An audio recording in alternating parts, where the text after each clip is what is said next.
الحمد لله نحمده ونستعينه ونستغفره ونؤمن به ونتوكل عليه ونعوذ بالله من شرور أنفسنا ومن سيئات أعمالنا من يهده الله فلا مضل له ومن يضلله فلا هادي له ونشهد أن لا إله إلا الله وحده لا شريك له ونشهد أن محمدا عبده ورسوله الذي أرسله بالحق بشيرا ونذيرا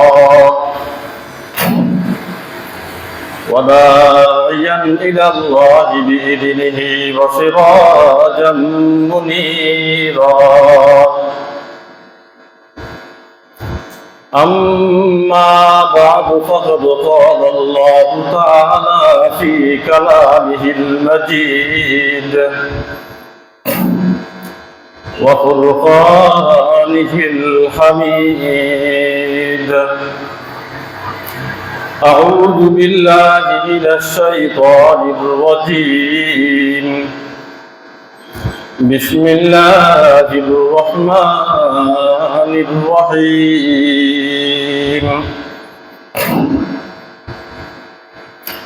أولم يروا أن الله يبسط الرزق لمن يشاء ويقدر إن في ذلك لآيات لقوم يؤمنون فآت ذا القربى حقه والمسكين وابن السبيل ذلك خير للذين يريدون وجه الله وأولئك هم المفلحون وقال النبي العربي صلى الله عليه وسلم أنا وكافل اليتيم في الجنة هكذا وأشار بالسبابة والبسطى وفرج بينهما شيئا أو كما قال عليه الصلاة والسلام اللهم صل على محمد وعلى آل محمد كما صليت على إبراهيم وعلى آل إبراهيم إنك حميد مجيد اللهم بارك على محمد وعلى آل محمد كما باركت على إبراهيم وعلى آل إبراهيم إنك حميد مجيد سبحانك لا علم لنا إلا ما علمتنا إنك أنت العليم الحكيم আমরা সবাই আসলে দুনিয়ার মোহের মধ্যে আছি, সন্তান সন্ততির মোহের মধ্যে আছি, বাড়িঘরের লোভ লালসা আর মোহের মধ্যে, শয়তানের ওয়াসওয়াসার মধ্যে পড়েই আছি। আমাদের কোনো খবর নেই। খবর হবে যখন কি মৃত্যু ফেরেশতা এসে আমাদেরকে ফাঁকড়াও করবেন, তখন খবর হবে। এজন্য এক কবি বলতেছেন আফসোস করে, দুনিয়াদারদেরকে সম্বোধন করে সতর্ক করে কবি বলতেছেন আলা ইয়া সাকিনাল কসরিল মুআল্লা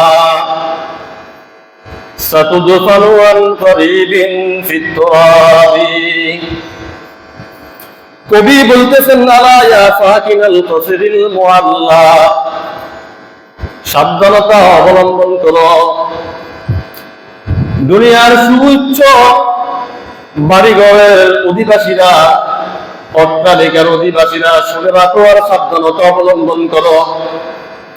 দুনিয়াতে তোমার অট্টালিকা আছে, দুনিয়াতে তোমার জাঁকজমকপূর্ণ বাড়িঘর আছে, সুতরাং দুনিয়ার অট্টালিকার মালিকওয়ালারা শুনে রাখো, জাঁকজমকপূর্ণ বাড়িঘরওয়ালারা, প্রসাদের মালিকেরা শুনে রাখো, প্রসাদওয়ালারা শুনে রাখো, আলা ইয়া সাকিনাল কসরিল মুআল্লা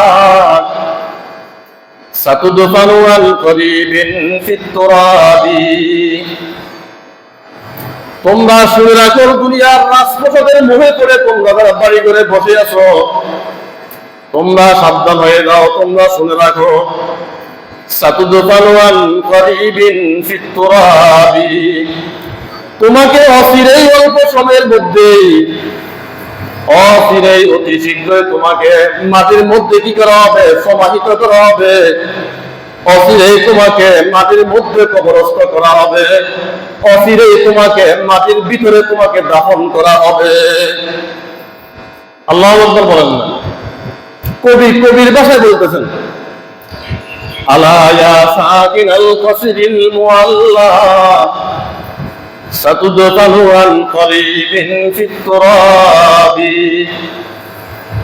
আমরা দাফন হয়ে যাব, অচিরেই আমাদেরকে মাটিতে সমাহিত করা হবে, গেঁথে রাখা হবে, গোপন করা হবে।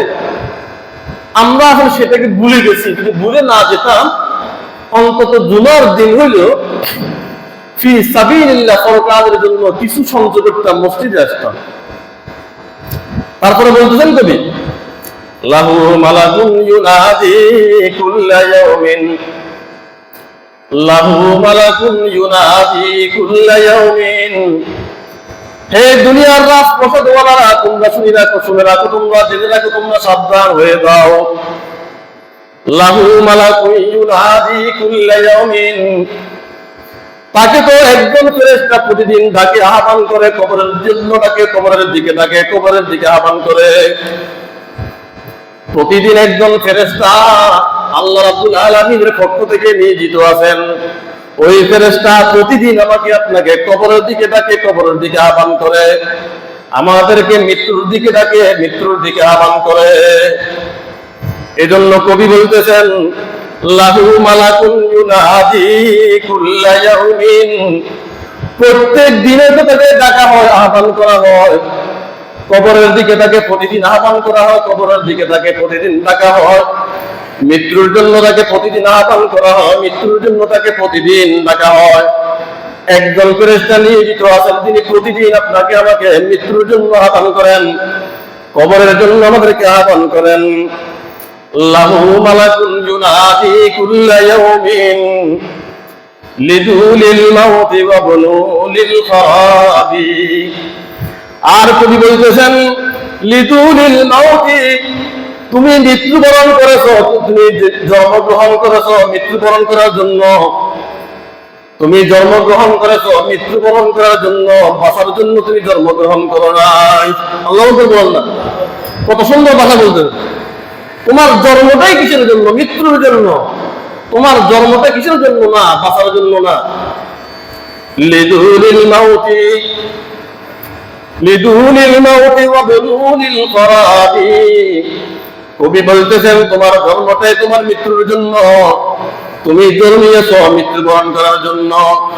আর তুমি ঘরবাড়ি, অট্টালিকা, প্রাসাদ নির্মাণ করেছো ধ্বংস হওয়ার জন্য। আল্লাহ বলেন না? আমরা জন্মগ্রহণ করেছি মৃত্যুবরণ করার জন্য। আর এই ঘর বাড়ির মোহে পড়ে, পরিবারের মোহে পড়ে, দুনিয়ার মোহে পড়ে বাড়ি ঘর নির্মাণ করেছি, সেটাও কি করার জন্য? ধ্বংস হওয়ার জন্য। একদিন এই বাড়ি ঘর ধ্বংস হয়ে যাবে, একদিন তুমি নিজে ধ্বংস হয়ে যাবে, একদিন আমি আপনি কেউ থাকবো না, আমরা ধ্বংস হয়ে যাবো, হালাক হয়ে যাবো। এই দুনিয়ার রাজপ্রাসাদ কিছুই থাকবে না, কিছুই অবশিষ্ট থাকবে না।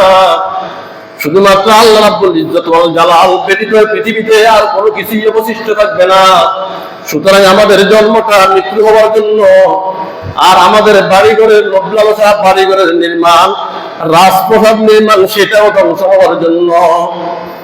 এজন্য কবির ভাষা বলতেছেন, লাহু মালাকুন ইউনাদি কুল্লা ইয়াউমিন লিদুলিল মাউতি ওয়া বুনুনিল খারাবি।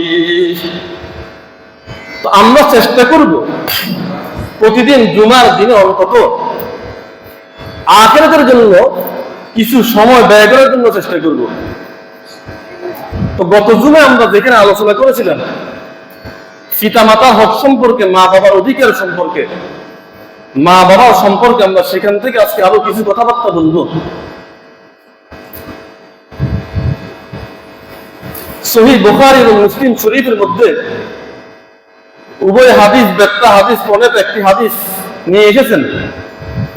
আন আসমা বিনত আবি বকর রাদিয়াল্লাহু তাআলা আনহুমা, হযরত আসমা বিনত আবু বকর রাদিয়াল্লাহু তাআলা আনহু হাদিস বর্ণনা করতেছেন। قالت, তিনি বলতেছেন, قدمت علي امي وهي مشركة, আমার নিকট আমার মা আসলো, আমার নিকট আমার মা গমন করলো, অথচ তিনি মুশরিক। নাউযুবিল্লাহ বলেন না। আমার মা আমার নিকট আসলো, গমন করলো, অথচ আমার মা হচ্ছেন একজন মুশরিক। ফি আহাদি কুরাইশিন, আর এই ঘটনাটা হচ্ছে ওই হুদায়বিয়ার সন্ধির সময়ের ঘটনা। তখন আমার মা আমার নিকট এসেছিলেন, এমন অবস্থায় এসেছিলেন তিনি ছিলেন মুশরিকদের অন্তর্ভুক্ত। ঈমানের দৌলত তিনি কি করেন নাই, তখনও গ্রহণ করেন নাই। ঈমানের নিয়ামত তিনি কি করেন নাই, গ্রহণ করেন নাই। ফাকুলতু ইয়া রাসূলুল্লাহ সাল্লাল্লাহু আলাইহি ওয়াসাল্লাম, আমার মা মুশরিক অবস্থা আমার কাছে আগমন করার পরে আমি মুহাম্মদুর রাসূলুল্লাহ সাল্লাল্লাহু আলাইহি ওয়াসাল্লামকে জিজ্ঞাসা করলাম, বললাম, ইন্না উম্মি কাদিমাত আলাইয়া ওয়া হিয়া গাদিবাতুন আফাসিলুহা, আমি আমার মায়ের আগমন সম্পর্কে মুহাম্মদুর রাসূলুল্লাহ সাল্লাল্লাহু আলাইহি ওয়াসাল্লামকে জিজ্ঞাসা করলাম, প্রশ্ন করলাম, বললাম, ইন্না উম্মি কাদিমাত, আমার মা আমার নিকট আগমন করেছে, আমার মা আমার নিকট এসেছে। ওয়া হিয়া রাগিবাতুন, কিন্তু তিনি কি করেন নাই, ইসলাম ধর্ম গ্রহণ করেন নাই। তিনি ইসলাম ধর্ম গ্রহণ করতে কি নয়, ইচ্ছুক নয়। নাউযুবিল্লাহ বলেন না। তখন আসমা বিনতে আবু বকর মুহাম্মদ রাসূলুল্লাহ সাল্লাল্লাহু আলাইহি ওয়াসাল্লামকে প্রশ্ন জুড়ে দিলেন, আফাসিবুহা, আমি কি আমার এই মুশরিক মায়ের সাথে ভালো ব্যবহার করব? আমি কি আমার এই মুশরিক মায়ের সাথে সদ্ব্যবহার করব, ভালো আচরণ করব? মুহাম্মদুর রাসূলুল্লাহ সাল্লাল্লাহু আলাইহি ওয়াসাল্লাম তখনই হযরত আসমা বিনতে আবু বকর রাদিয়াল্লাহু তাআলা আনহাকে বললেন, ক্বালা নাম, হ্যাঁ হে আসমা বিনতে আবু বকর, সলিহা, তুমি তোমার মুশরিকা মায়ের সাথে কি করো, উত্তম আচরণ করো, উত্তম ব্যবহার করো, ভালো ব্যবহার করো। আল্লাহু আকবার বলেন না। এই হাদিসের শিক্ষা হচ্ছে, মা বাবা যেমন হোক না কেন, মুশরিক হলেও, হিন্দু হলেও, ইহুদি খ্রিস্টান হলেও কি করতে হবে, মা বাবার সাথে ভালো আচরণ করতে হবে। আরেকটি হাদিসের মধ্যে, তাও এই হাদিসটি বুখারী এবং মুসলিম শরীফের মধ্যে উভয় হাদিস প্রণেতা নিয়ে এসেছেন। সেখানে আল্লাহ নবী মুহাম্মদ রাসূলুল্লাহ সাল্লাল্লাহু আলাইহি ওয়াসাল্লামকে এক ব্যক্তি এসে জিজ্ঞেস করল, আন আবি হুরায়রা রাদিয়াল্লাহু তাআলা আনহু قال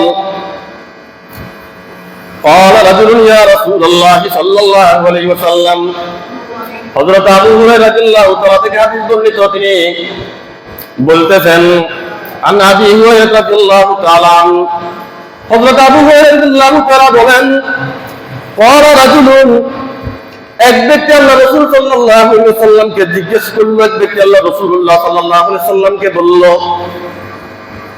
এক ব্যক্তি আল্লাহ রাসূল সাল্লাল্লাহু আলাইহি ওয়াসাল্লামের নিকট আসলো, আসার পরে বলল, কি বলল, ইয়া রাসূলুল্লাহ সাল্লাল্লাহু আলাইহি ওয়াসাল্লাম, মান আহাqqu বিহুসনি সাহাবাতি, আল্লাহ নবী মুহাম্মদুর রাসূলুল্লাহ সাল্লাল্লাহু আলাইহি ওয়াসাল্লামের নিকট একজন ব্যক্তি আসলো, আসার পরে জিজ্ঞেস করলো, আমার নিকট সাহায্য পাওয়ার, আমার সদ্ব্যবহার পাওয়ার সবচেয়ে উপযোগী ব্যক্তিকে, সবচেয়ে হকদার ব্যক্তিকে? আল্লাহ বলতে পারেন না? আমার থেকে সবচেয়ে বেশি সদ্ব্যবহার পাওয়ার উপযোগী ব্যক্তিকে, আমার থেকে সবচেয়ে বেশি সেবা শুশ্রূষা পাওয়ার, খেদমত পাওয়ার উপযোগী ব্যক্তিকে? قال رجل يا رسول الله صلى الله عليه وسلم من أحق بحسن صحابتي। তখন আল্লাহর রাসূল সাল্লাল্লাহু আলাইহি ওয়াসাল্লাম বললেন, قال أمك, তোমার নিকট তোমার থেকে সবচেয়ে বেশি খেদমত করার, সবচেয়ে বেশি সদ্ব্যবহার করার উপযোগী ব্যক্তি হলেন তোমার মা। قال رسول الله صلى الله عليه وسلم أمك, তোমার মা। ওই ব্যক্তি আল্লাহ নবী মুহাম্মদ রাসূলুল্লাহ সাল্লাল্লাহু আলাইহি ওয়াসাল্লামকে আবারও প্রশ্ন করলেন, আবারও জিজ্ঞেস করলেন, قال ثم من, বুঝলাম আমার প্রথম ব্যক্তি হচ্ছেন আমার মা, আমার মায়ের পরে আমার সদ্ব্যবহার পাওয়ার উপযোগী ব্যক্তিকে, আমার মায়ের পরে আমার ভালো ব্যবহার পাওয়ার, উত্তম আচরণ পাওয়ার, আমার খেদমত পাওয়ার উপযোগী ব্যক্তিকে? قال ثم من قال أمك, আল্লাহর নবী মুহাম্মদুর রাসূলুল্লাহ সাল্লাল্লাহু আলাইহি ওয়াসাল্লাম ওই ব্যক্তির জবাবে দ্বিতীয়বার বললেন তোমার মা। দ্বিতীয়বার বললেন যে কি তোমার উত্তম ব্যবহার পাওয়ার সবচেয়ে উপযোগী ব্যক্তি হচ্ছে কি তোমার মা। ওই ব্যক্তি আবার জিজ্ঞেস করলেন আল্লাহর নবী মুহাম্মদুর রাসূলুল্লাহ সাল্লাল্লাহু আলাইহি ওয়াসাল্লামকে, قال ثم من, অতঃপর কে? মুহাম্মদুর রাসূলুল্লাহ সাল্লাল্লাহু আলাইহি ওয়াসাল্লাম আবার বললেন, قال أمك, তোমার মা। আর ওই ব্যক্তি আল্লাহর নবী মুহাম্মদুর রাসূলুল্লাহ সাল্লাল্লাহু আলাইহি ওয়াসাল্লামকে আবারও প্রশ্ন জুড়ে দিলেন, قال ثم من, তারপরে কে? তখন আল্লাহর নবী মুহাম্মদুর রাসূলুল্লাহ সাল্লাল্লাহু আলাইহি ওয়াসাল্লাম বললেন, قال أبوك, প্রথমবার বললেন তোমার মা, দ্বিতীয়বার বললেন তোমার মা, তৃতীয়বার বললেন তোমার মা, চতুর্থবার বললেন তোমার পিতা, তোমার বাবা। আল্লাহ বলেন না? এজন্য আপনার আমার খেদমত পাওয়ার উপযোগী, সেবা শুশ্রূষা পাওয়ার উপযোগী বাবার তুলনা মায়ের অধিকার বেশি। আল্লাহু আকবার বলেন না? এই বুখারী এবং মুসলিম শরীফের অন্য রিওয়ায়াতের মধ্যে আছে, وفي رواية قال رسول الله صلى الله عليه وسلم, আল্লাহর নবী মুহাম্মদুর রাসূলুল্লাহ সাল্লাল্লাহু আলাইহি ওয়াসাল্লাম বলতেছেন অন্য এক রিওয়ায়াতের মধ্যে, قال أمك, তোমার মা, ثم أمك ثم أمك, অতঃপর তোমার মা, অতঃপর তোমার মা। এখানে তিনবার আপনার আমার থেকে সেবা পাওয়া, উত্তম ব্যবহার পাওয়ার অধিকারী তিনবারে আল্লাহ নবী মুহাম্মদুর রাসূলুল্লাহ সাল্লাল্লাহু আলাইহি ওয়াসাল্লাম মায়ের কথা বলেছেন। তারপর আবার চতুর্থবার বললেন সুম্মা আবাকা, চতুর্থবার বললেন যে তোমার থেকে সাহায্য পাওয়ার, সদ্ব্যবহার পাওয়ার, ভালো ব্যবহার পাওয়ার, খেদমতের অধিকারী চতুর্থবার তোমার বাবা। সুম্মা আদনাকা, প্রথমবার তোমার মা, দ্বিতীয়বার তোমার মা, তৃতীয়বার তোমার মা, চতুর্থবার তোমার বাবা, তারপরে যায় তোমার নিকটতম যত আত্মীয়স্বজন আছে। আদনাকা, এভাবে পর্যায়ক্রমে একের পরে আত্মীয় স্বজন, নিকটতম আত্মীয় স্বজন, দূরবর্তী আত্মীয় স্বজন, পাড়া প্রতিবেশী, নিকটতম প্রতিবেশী, দূরতম প্রতিবেশী, তোমার সাহচর্যশীল যারা আছে, তোমার সঙ্গী সাথী যারা আছে, বন্ধু বান্ধব যারা আছে, তারপরে প্রত্যেকক্রমে স্টেপ বাই স্টেপ ধাপে ধাপে তুমি কি করবা? তুমি তাদের সাথে ভালো ব্যবহার করবা, উত্তম আচরণ করবা। আল্লাহ বলেন না? বলে হুজুর আল্লাহ রাসূল এভাবে তাকিদ দিয়ে তিনবার মায়ের কথা কেন বললেন, বাবার কথা বললেন না কেন? বাবার কথা কেন চতুর্থবার গিয়ে বললেন? সূরাতুল আহকাফের মধ্যে আল্লাহ রাব্বুল আলামিন নিজেই বলতেছেন, এখানে আল্লাহ রাসূল সাল্লাল্লাহু আলাইহি ওয়াসাল্লাম বলেছেন তিনবার মায়ের কথা। সহিহ বুখারী এবং মুসলিম শরীফের হাদিস। আর সরাসরি আল্লাহ রাব্বুল আলামিন এই তিনবার কেন বলেছেন সেটাও আল্লাহ রাব্বুল আলামিন পবিত্র কোরআনুল কারীমের মধ্যে সরাসরি বলেছেন। আল্লাহ রাব্বুল আলামিন সূরা আহকাফের মধ্যে বলতেছেন, ওয়াসাইনাল ইনসানা বিওয়ালিদাইহি ইহসানা, ওয়াসাইনাল ইনসানা বিওয়ালিদাইহি ইহসানা, আমি মানব মণ্ডলীকে, মানুষ জাতিকে, আমি মানুষদেরকে ওসিয়ত করেছি, আদেশ দিয়েছি, তাদের পিতা মাতার সাথে কি করার জন্য? উত্তম আচরণ করার জন্য, ভালো আচরণ করার জন্য। ওয়াসাইনাল ইনসানা বিওয়ালিদাইহি ইহসানা। কেন ভালো আচরণ করবে? হামালাতুহু উম্মুহু কুরহা। আল্লাহ রাব্বুল আলামিন বলতেছেন হামালাতুহু উম্মুহু কুরহা, তার মা কষ্ট করে তাকে কি করেছে? পেটের মধ্যে ধারণ করেছে। তার মা কষ্ট করে তাকে গর্ভ ধারণ করেছে। আল্লাহ বলেন না। এক নম্বরে বলতেছেন হামালাতুহু উম্মুহু কুরহা, তার মা তাকে 9 মাস অথবা 10 মাস 10 দিন পর্যন্ত পেটের মধ্যে ধারণ করেছিল। এই জন্য কি করবা? তুমি তোমার মায়ের সাথে ভালো আচরণ করবা, কারণ তোমার মা তোমার সাথে তোমাকে কি করেছে? পেটের মধ্যে ধারণ করেছে। অনেক যাতনা সহ্য করেছে, অনেক কষ্ট সহ্য করেছে, জীবন মরণ যন্ত্রণা পর্যন্ত সহ্য করেছে। সুতরাং তোমার এক নাম্বার তৈরি থাকবে তোমার কি করা? উত্তম আচরণ করা। তোমার মা হামালাতুহু উম্মুহু কুরহা ওয়া ওয়াদাতুহু কুরহা। এক নম্বর আল্লাহ রাব্বুল আলামিন বলতেছেন কারণ তার মা তাকে কি করেছে? গর্ভ ধারণ করেছে। 2 নম্বর আল্লাহ রাব্বুল আলামিন বলতেছেন তার মা কষ্ট করে তাকে প্রসব করেছে। 1 নম্বরে বলতেছেন মৃত্যু যন্ত্রণা ভোগ করে তার মা তাকে কি করেছে? গর্ভ ধারণ করেছে। আর মৃত্যু যন্ত্রণা ভোগ করেই, কষ্ট ভোগ করেই তার মা তাকে কি করেছে? প্রসব করেছে। আল্লাহ আকবার বলেন না। এই 9 মাস 10 মাস মায়ের কি যাতনা পৃথিবীর কোন পুরুষ মানুষ সেটা বুঝবে না, যতক্ষণ পর্যন্ত নাকি কোন সন্তানকে পুরুষ মানুষ পেটে ধারণ না করবে। এই জন্য আল্লাহ রাব্বুল আলামিন বলতেছেন হামালাতুহু উম্মুহু কুরহা, তার মা তাকে কষ্ট করে পেটে ধারণ করেছে। শুধুমাত্র এখানেই শেষ নয়, ওয়াদাতুহু কুরহা, তার মা তাকে জীবন মরণ যন্ত্রণা সহ্য করে তার মা তাকে কি করে? প্রসব করেছে, দুনিয়াতে নিয়ে এসেছে। আল্লাহ বলেন না। এই প্রসব যন্ত্রণা কত যে বেদনাদায়ক যন্ত্রণা, পৃথিবীতে মনে হয় এর থেকে অনেক বেশি পরিমাণের, সর্বোচ্চ পরিমাণের ব্যথা বেদনা মনে হয় আর কোথাও হয় না। এভাবে যতটা প্রসব বেদনা, প্রসবের সময় মায়ের যে বেদনা, যে যন্ত্রণা, মনে হয় একজন মানুষকে জবাই করে দিলেও এরকম কষ্ট আর এরকম যন্ত্রণা কি করে না? সহ্য করে না। কিন্তু একজন মা কি করে আপনাদেরকে আমাদেরকে জন্ম দেওয়ার সময় এরকম যন্ত্রণাটা সহ্য করেছে। এখনো অসংখ্য অগণিত মা বোনেরা কি করে এরকম যন্ত্রণাটা সহ্য করেই কি করে ছেলেকে মেয়েকে দুনিয়ার মুখ দেখা, দুনিয়ার আলো দেখা। আল্লাহ বলেন না। এই জন্য আল্লাহ রাব্বুল আলামিন ওই কথাটা 3 বার বলতেছেন। এখানে শেষ নয়। আমাদের মা আমাদেরকে পেটে ধারণ করেছেন, আমাদের মা আমাদেরকে কষ্ট করে আমাদেরকে প্রসব করেছেন। এখানে শেষ নয়। আল্লাহ রাব্বুল আলামিন বলতেছেন ওয়া হামলুহু ওয়া ফিসালুহু 30 শাহরা। আল্লাহ রাব্বুল আলামিন বলতেছেন ওয়া হামলুহু ওয়া ফিসালুহু 30 শাহরা ওয়া হামলুহু ওয়া ফিসালুহু, তার মা কি করে তাকে গর্ভ ধারণ করেছে এবং তার মা তাকে গর্ভ ধারণ এবং দুধ ছাড়ানো পর্যন্ত 30 মাস পর্যন্ত তার মা কি করেছে? তার দায়িত্ব নিয়েছে। আল্লাহ বলে না 30 শাহরা, 30 মাস। বলে হুজুর 30 মাস কিভাবে? 2 বছর হচ্ছে আপনার দুধ খাওয়ানো নির্ধারিত সীমা। আমাদের হানাফি মাযহাবের মতে 2 বছরের পরে একদিনও কি করা যাবে না? কোনো বাচ্চাকে দুধ খাওয়ানো যাবে না। 2 বছরে 24 মাস আর কয় মাস থেকে 6 মাস। আমাদের দেশে বর্তমান সময়ে 9 মাস অথবা 10 মাস মায়ের পেটের মধ্যে থাকে।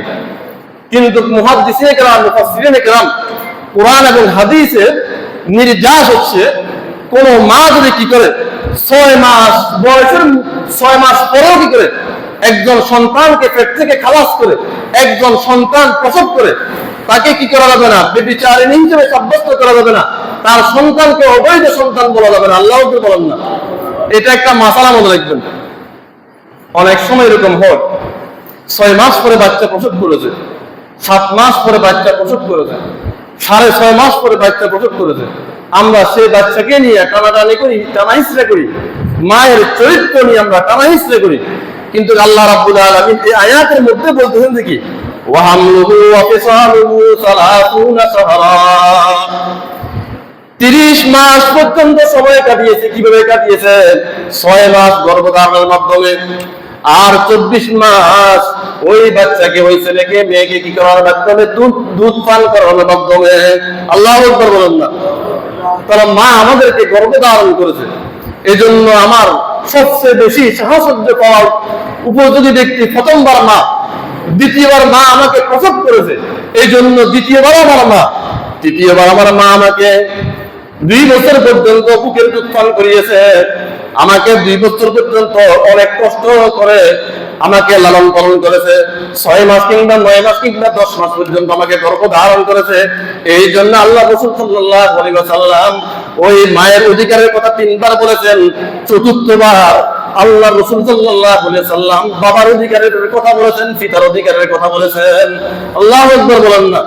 ওয়াসাইনাল ইনসানা বিওয়ালিদাইহি ইহসানা হামালাতহু উম্মুহু কুরহা ওয়া ওয়াদাতুহু কুরহা ওয়া হামলুহু ওয়া ফিসালুহু 30 শাহরা।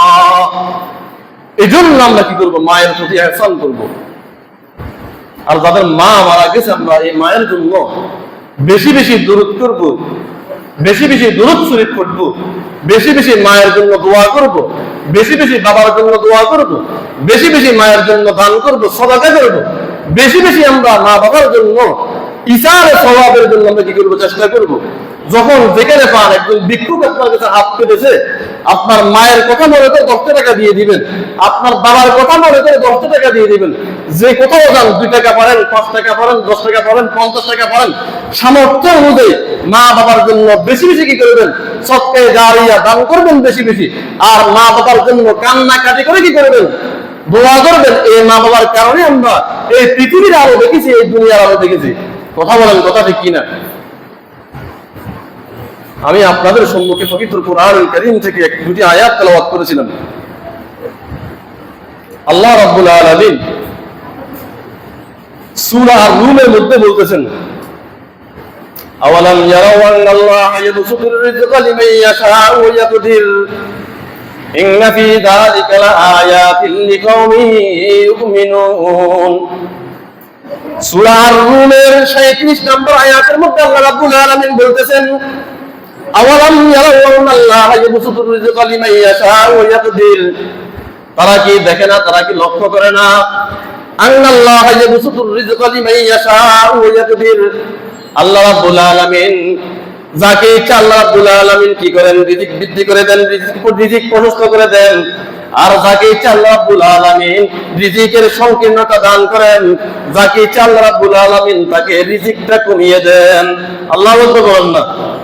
আমাদের যত যাতনা, যত হাহাকার, দুনিয়াতে যত খুন খারাপি, যত মারামারি, যত ফিতনা ফাসাদ, যত চুরি ডাকাতি দুর্নীতি, সব কিছুর মূল হচ্ছে কি? আমাদের রিজিক নিয়ে আমরা কি করি? টেনশন করি। আল্লাহ রাব্বুল আলামিন বলতেছেন দেখি, আল্লাহ রাব্বুল আলামিন যাকে ইচ্ছা তাকে কি করেন? রিজিকের প্রশস্ততা দান করেন। আর যাকে ইচ্ছা আল্লাহ রাব্বুল আলামিন তার রিজিকের মধ্যে সংকীর্ণতা দান করেন। আল্লাহু আকবার বলেন। আপনার রিজিকের মধ্যে অনেক প্রশস্ততা, আপনার ইনকামের অভাব নেই, আপনার ঘরে রিজিকের কোনো অভাব নেই। আবার আরেকজন ব্যক্তি রিজিকের জন্য কোনোভাবে সে সংসার মিট করতে পারে না, সংসারের উপার্জনের জন্য সে কি করতে পারে না? রিজিকের ব্যবস্থা পায় না, রিজিকের জোগাড় করতে পারে না, আয় উপার্জন করতে পারে না। রিজিকের জন্য সে হাহাকার করে, রিজিকের সংকীর্ণতার জন্য সে হাহাকার করে। কিন্তু আল্লাহ রাব্বুল আলামিন বলতেছেন, এই রিজিকের প্রশস্ততা, রিজিকের প্রশস্ততা, রিজিকের সমৃদ্ধতা আর রিজিকের সংকীর্ণতা, রিজিকের কমতি আল্লাহ রাব্বুল আলামিনের পক্ষ থেকে।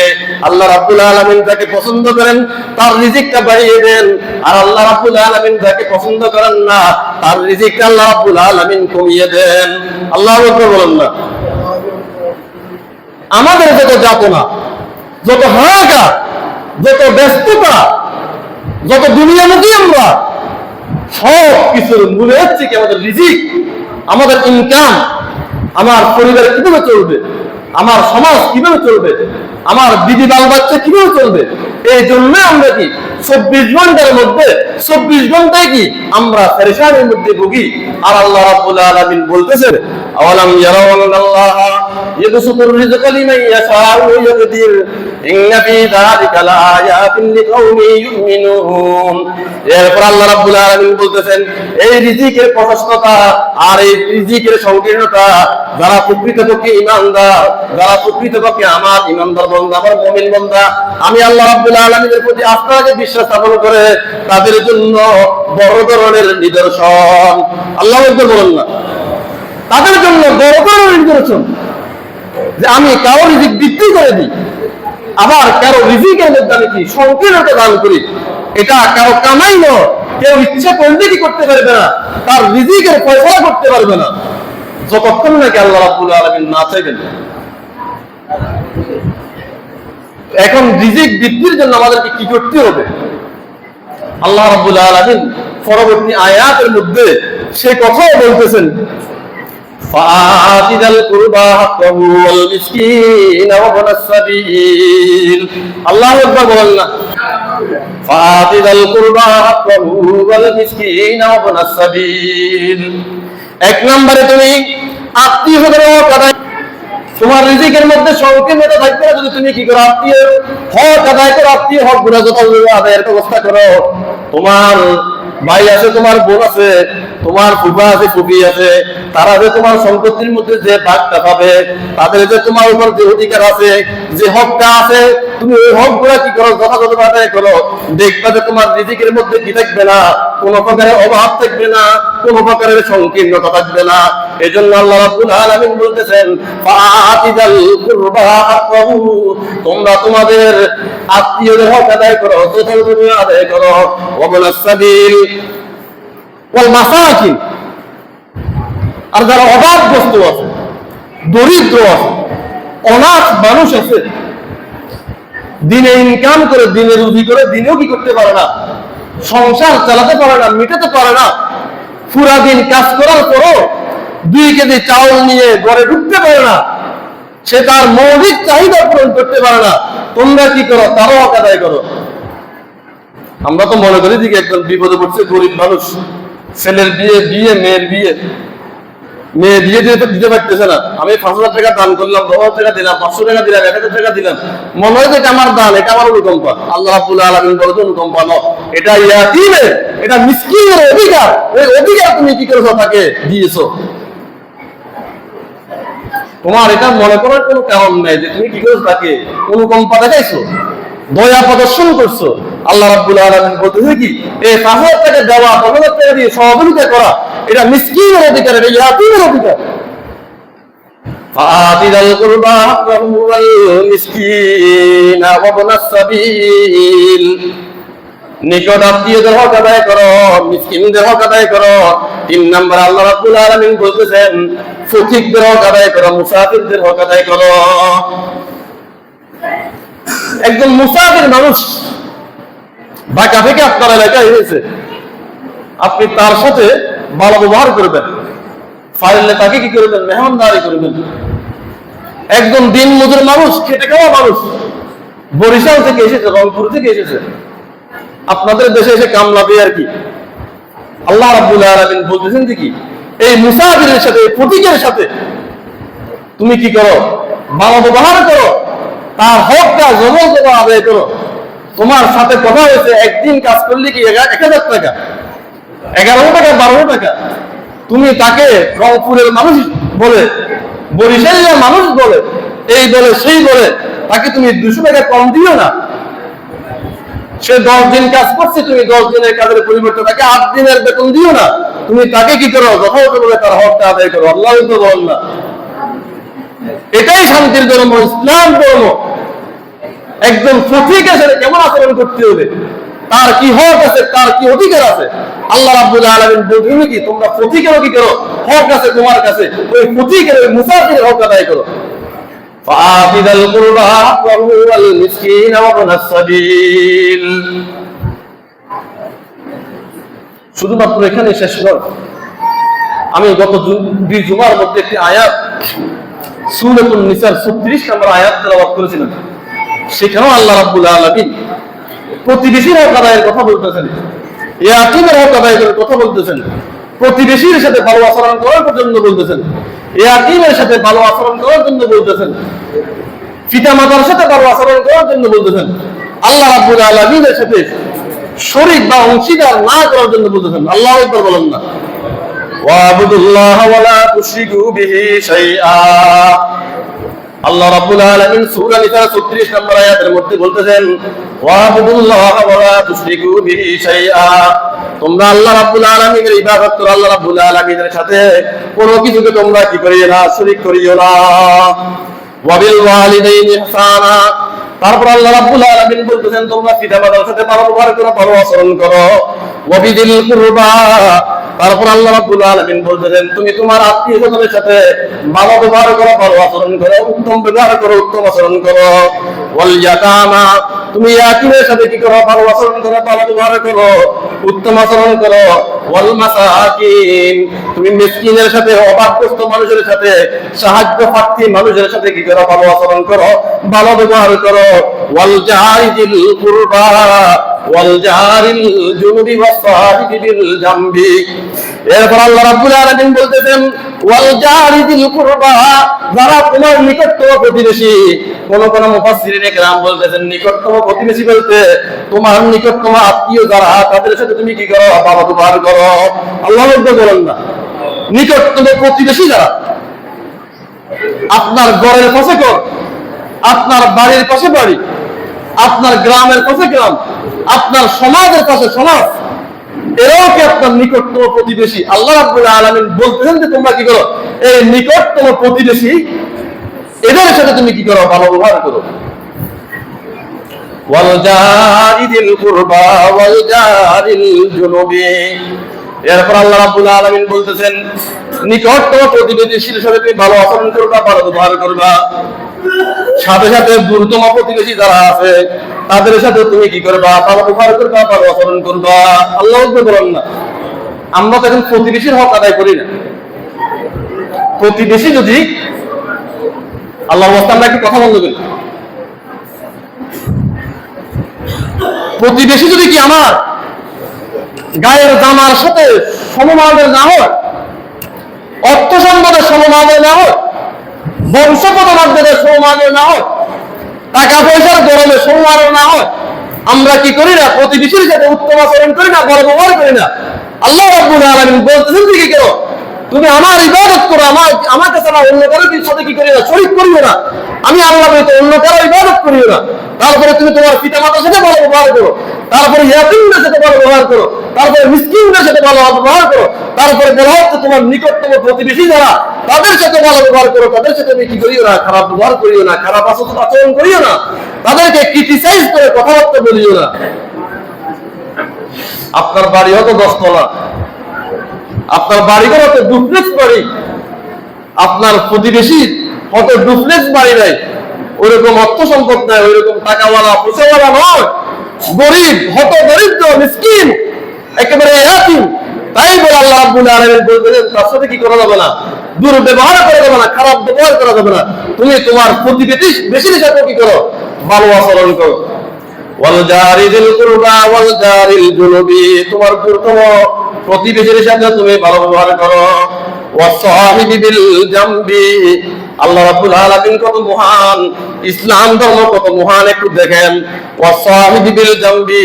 তোমার যে চলার সাথী আছে, চলার যে বন্ধু আছে, ওই বন্ধুর সাথে তুমি ভালো ব্যবহার করো।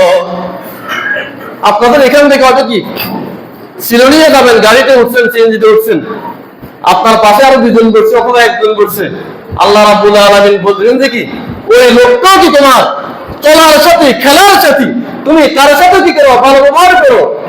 তোমার চলার সাথী এক সময় ছিল, তুমি অনার্স পাস করেছো, মাস্টার্স ডিগ্রি পাস করেছো, তুমি সচিব, তুমি এসপি, তুমি ডিসিএসপি, তুমি প্রধানমন্ত্রী, তুমি এমপি মন্ত্রী, যাই হোক না কেন, ওই তোমার যে চলার সাথী ছিল, পড়ার সাথী ছিল, তোমার যে খেলার সাথী ছিল, তুমি তোমার খেলার সাথী যে ছিল তার সাথে ভালো ব্যবহার করো।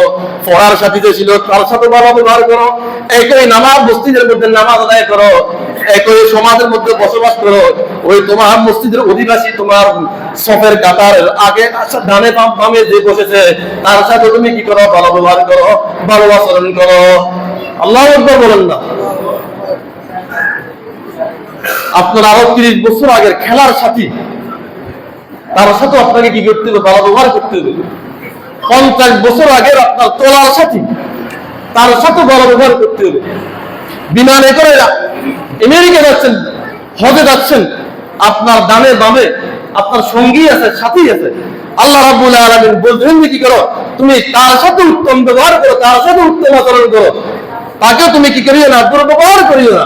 কারণ সেও কি কোনোভাবে তোমার চলার সাথী, চলার সঙ্গী। আর ইয়াতীমের সাথে তোমরা কি করো? ভালো ব্যবহার করো। তোমরা কি ইয়াতীমের হক আদায় করো। এই জন্য আল্লাহ রাসূল সাল্লাল্লাহু আলাইহি ওয়াসাল্লাম হাদিসের মধ্যে বলতেছেন, আনা ওয়া কাফিলুল ইয়াতীমি ফিল জান্নাতি হাকাযা ওয়া আশারা বিস সাবাবাতি ওয়াল বুসতা। আল্লাহর নবী মুহাম্মদুর রাসূলুল্লাহ সাল্লাল্লাহু আলাইহি ওয়াসাল্লাম তার মধ্যম আঙ্গুল এবং শাহাদাত আঙ্গুলিকে এভাবে উত্তোলন করে তিনি হাদিস বর্ণনা করতেছেন আর বলতেছেন, আনা ওয়া কাফিলুল ইয়াতীমি ফিল জান্নাতি হাকাযা। আল্লাহ রাসূল সাল্লাল্লাহু আলাইহি ওয়াসাল্লাম এইভাবে আমি যেভাবে বলতেছি, যেভাবে আপনাদেরকে দেখাচ্ছি, এইভাবে দুইটা আঙ্গুল তুলে আল্লাহ নবী মুহাম্মদ রাসূলুল্লাহ সাল্লাল্লাহু আলাইহি ওয়াসাল্লাম বলতেছেন, যারা ইয়াতীমকে লালন পালন করে, ইয়াতীমের লালন পালনকারী, আর আমি মুহাম্মদুর রাসূলুল্লাহ সাল্লাল্লাহু আলাইহি ওয়াসাল্লামের মধ্যে ওই জান্নাতের মধ্যে আমাদের উভয়জনের পার্থক্য হবে। এই দুই আঙ্গুলের মধ্যে যেমন পার্থক্য আছে তেমন। আল্লাহু আকবার বলেন না? এই দুই আঙ্গুলের মধ্যে কি খুব একটা কি পার্থক্য আছে? আল্লাহ রাসূল বলতেছেন, হাত তুলে বলতেছেন, এভাবে আঙ্গুল উত্তোলন করে বলতেছেন যে ইয়াতীমের লালন পালনকারী, ইয়াতীমের সাথে ভালো ব্যবহারকারী, ইয়াতীমের খেদমতকারী, ইয়াতীমের দেবার বহনকারীর সাথে আর আমার সাথে জান্নাতের মধ্যে এই দুই আঙ্গুলের মধ্যে যেরকম ব্যবধান আছে, শুধুমাত্র এরকম ব্যবধান থাকবে। আল্লাহ আকবার বলেন না? আনা ওয়া কাফিলুল ইয়াতীমি ফিল জান্নাতি হাকাযা ওয়া আশারা বিস সাবাবাতি ওয়াল বুসতা। আল্লাহর নবী মুহাম্মদুর রাসূলুল্লাহ সাল্লাল্লাহু আলাইহি ওয়াসাল্লাম আমি যেভাবে আপনাদেরকে দুইটা আঙ্গুল তুলে বলতেছি, দেখাচ্ছি, আল্লাহর নবী ওয়া আশারা ইশারা করলেন এইভাবে দুইটা আঙ্গুল একসাথে করে যে ইয়াতীমের লালন পালনকারী আর আমি মুহাম্মদুর রাসূলুল্লাহ সাল্লাল্লাহু আলাইহি ওয়াসাল্লামের মধ্যে জান্নাতের মধ্যে কি থাকবে না? কোনো ব্যবধান থাকবে না। এই দুইটা আঙ্গুল যেভাবে পাশাপাশি বসবাস করতেছে, ইয়াতীমের লালন পালনকারী আর আমি মুহাম্মদুর রাসূলুল্লাহ সাল্লাল্লাহু আলাইহি ওয়াসাল্লাম জান্নাতের মধ্যে এইভাবে একসাথে আমরা কি করব? বসবাস করব। আল্লাহু আকবার বলেন না? ওয়া ফাররাজা বাইনাহুমা শাইআ। আমি তো একটু ফাঁক বেশি করছি। ওই হাদিসের মধ্যে বলা হচ্ছে ওয়া ফাররাজা বাইনাহুমা শাইআ, আর এই দুই আঙ্গুলের মধ্যে সামান্যতম একটু কি ছিল? ফাঁক ছিল। আল্লাহু আকবার বলেন না? এই জন্য আমরা কি করব? বেশি বেশি ইয়াতীমের সাথে চলাফেরা করব, ইয়াতীমকে লালন পালন করব, ইয়াতীমের খোঁজখবর নিব। আমার পাড়া প্রতিবেশী যারা আছে এদের সাথে ভালো ব্যবহার করব। ক্বালা রাসূলুল্লাহ সাল্লাল্লাহু আলাইহি ওয়াসাল্লাম, আল্লাহ রাসূল সাল্লাল্লাহু আলাইহি ওয়াসাল্লাম এক হাদিসের মধ্যে বলতেছেন, খায়রুল আসহাবি ইনদাল্লাহি খায়রুহুম লিসাহিবিহি। মারাত্মক কথা, একটু বুঝেন। ক্বালা রাসূলুল্লাহ সাল্লাল্লাহু আলাইহি ওয়াসাল্লাম খায়রুল আসহাবি ইনদাল্লাহি খায়রুহুম লিসাহিবিহি। আল্লাহ রাব্বুল আলামিনের নিকট ওই ব্যক্তি উত্তম যে ব্যক্তি তার সঙ্গী সাথীর নিকট উত্তম, যে ব্যক্তি তার বন্ধু বান্ধবদের নিকট উত্তম। আল্লাহ বলেন না? ওই ব্যক্তি আল্লাহ রাব্বুল আলামিনের নিকট উত্তম যে ব্যক্তি তার বন্ধু বান্ধবের কাছে উত্তম, যে ব্যক্তি তার সঙ্গী সাথীর সাথে নিকট উত্তম। আল্লাহ বলেন না? قال رسول الله صلى الله عليه وسلم قال رسول الله صلى الله عليه وسلم خير الأصحاب عند الله خيرهم لصاحبه। হাদিসের পরামর্শের মধ্যে আল্লাহ রাসূল সাল্লাল্লাহু আলাইহি ওয়াসাল্লাম বলতেছেন, ওয়া খায়রুল জিরানি ইনদাল্লাহি খায়রুহুম লিজারিহি। আল্লাহ নবী মুহাম্মদুর রাসূলুল্লাহ হাদিসের দ্বিতীয় অংশের মধ্যে বলতেছেন, ওই প্রতিবেশী আল্লাহ রাব্বুল আলামিনের নিকট উত্তম যে প্রতিবেশীর নিকট ওই লোকটা উত্তম। আল্লাহ বলেন না? আমরা তো মৃত্যুর পরে যখন আমরা মারা যাই, মানুষ মারা যায়, তখন আর মানুষের কি ভালো শেষ থাকে না? কিন্তু দেখা উচিত 60 বছর জিন্দেগির মধ্যে, 50 বছর জিন্দেগির মধ্যে আপনার সঙ্গী সাথী, আপনার বন্ধু বান্ধব, আপনার পাড়া প্রতিবেশী, আপনার বাড়ির মানুষ, সমাজের মানুষ আপনার মসজিদের মানুষ, আপনার ওয়ার্ডের মানুষ, আপনার ইউনিয়নের মানুষ, আপনার আত্মীয়রা আপনাকে ভালো বলেছে কিনা? যদি আপনি আপনার বন্ধু বান্ধবের কাছে ভালো থাকেন, আল্লাহ রাব্বুল আলামিনের কাছে ভালো। আপনি যদি আপনার সাথীর সাথে ভালো থাকেন, আল্লাহ রাব্বুল আলামিনের সাথে ভালো। আপনি যদি আপনার বাড়ির মানুষের কাছে ভালো থাকেন, আল্লাহ রাব্বুল আলামিনের কাছে ভালো। আপনি যদি আপনার মসজিদের আত্রাফের মানুষের কাছে ভালো থাকেন, আল্লাহ রাব্বুল আলামিনের কাছে ভালো। আপনি যদি সমাজের মানুষের কাছে ভালো থাকেন, আল্লাহ রাব্বুল আলামিনের কাছে আপনি ভালো। আর যদি এর কাছে আপনি ভালো না থাকেন, তাহলে আপনি এই হাদিস অনুযায়ী আল্লাহ রাব্বুল আলামিনের কাছে ভালো না। قال رسول الله صلى الله عليه وسلم خير الأصحاب عند الله خيرهم لصاحبه وخير الجيران عند الله خيرهم لجاره أو كما قال عليه الصلاة والسلام। আরো একটা ভয়ঙ্কর হাদিস বলেছেন, ওই ব্যক্তি উত্তম ব্যক্তি যে ব্যক্তি তার পরিবারের নিকট উত্তম ব্যক্তি। আল্লাহু আকবার বলেন না। আপনি যদি আপনার স্ত্রীর কাছে উত্তম হতে পারেন, তাহলে আপনি কি সারা বিশ্বের মানুষের কাছে উত্তম, সমাজের কাছে উত্তম, রাষ্ট্রের কাছে উত্তম, আল্লাহ রাসূলের কাছে উত্তম, আল্লাহ রাব্বুল আলামিনের কাছে উত্তম। আর আপনি যদি আপনার স্ত্রীর কাছে, আপনার পরিবারের সাথে উত্তম হতে না পারেন, কারণ নিকটে আপনি কি নন? উত্তম নন। قال رسول الله صلى الله عليه وسلم خيركم خيركم لأهله। তোমাদের মধ্যে ওই ব্যক্তি উত্তম যে ব্যক্তি তোমাদের পরিবারের মধ্যে উত্তম। ওয়ানা খায়রুকুম লিআহলি। এরপর আল্লাহ রাসূল সাল্লাল্লাহু আলাইহি ওয়াসাল্লাম বলতেছেন, আর আমি তোমাদের মধ্যে, আমি আমার স্ত্রীদের কাছে তোমাদের মধ্যে আমি সর্বোত্তম। আল্লাহু আকবার বলেন না। আল্লাহ রাসূলের 9 জন মতান্তরে 11 জন বিবি ছিলেন। এই 9 জন 11 জনের কাছেই কি আল্লাহ রাসূল সাল্লাল্লাহু আলাইহি ওয়াসাল্লাম পৃথিবীর সর্বশ্রেষ্ঠ মহামানব ছিলেন।